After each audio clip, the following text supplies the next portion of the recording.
comforts. It didn't start with an argument or a confrontation. There were no raised voices or dramatic I moments in the used to believe beginning. that giving someone a clear warning was enough.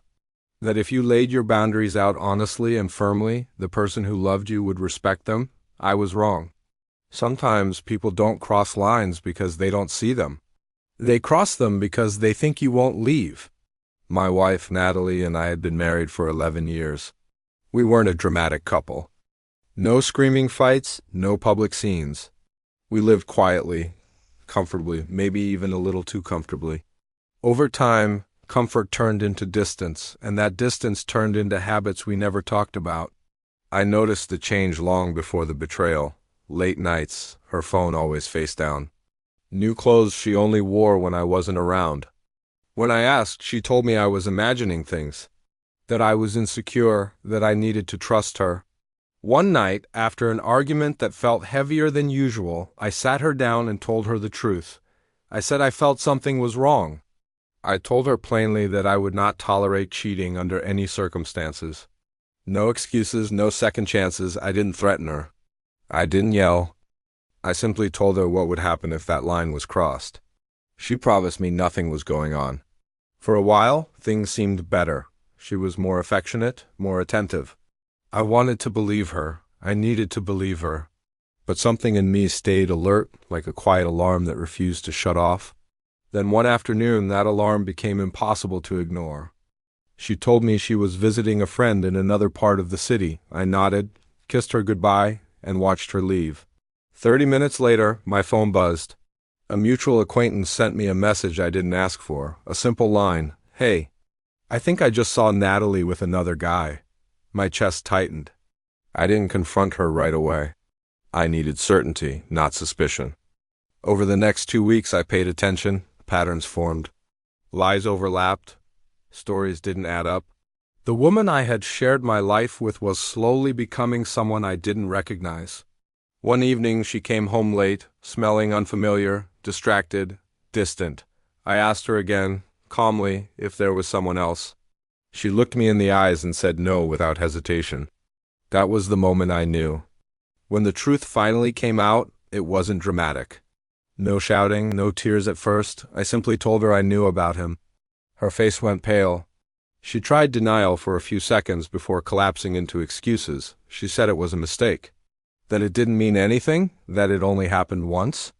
It hadn't. She admitted she had been seeing him for months. The same months I had been trying to save our marriage. The same months she had promised me honesty. The same months after I had warned her clearly what cheating would mean, she cried. She begged. She reminded me of our history, our home, the life we built together. She said people make mistakes. She said everyone deserves forgiveness. I reminded her of my warning. That night I packed my essentials and left, not out of rage but out of self-respect. I sat alone in a cheap hotel room, staring at the wall, realizing how close I had come to losing myself trying to hold on to someone who had already let go. The days that followed were hard, harder than I expected. Loneliness creeps in quietly. Doubt whispers constantly. There were moments I almost went back, almost convinced myself that staying would be easier than starting over. But then I remembered the lies, the planning, the choices. I hired a lawyer, I separated finances, I documented everything. I didn't smear her name or seek revenge. I let the truth speak for itself. When friends asked why, I simply told them what happened. She tried to negotiate. She asked for counseling. She offered transparency. But trust isn't rebuilt with promises made after betrayal. It's built with choices made before it. The divorce was painful but clean. She was shocked by how firm I was. She had expected anger, not resolve, tears, not distance. I think that hurt her more than anything else. Once it was over, something strange happened. I felt peace, not happiness. Not relief, peace. I reconnected with parts of myself I had neglected. I started running again. I cooked meals just for myself. I learned what silence felt like without tension. Slowly, the weight lifted.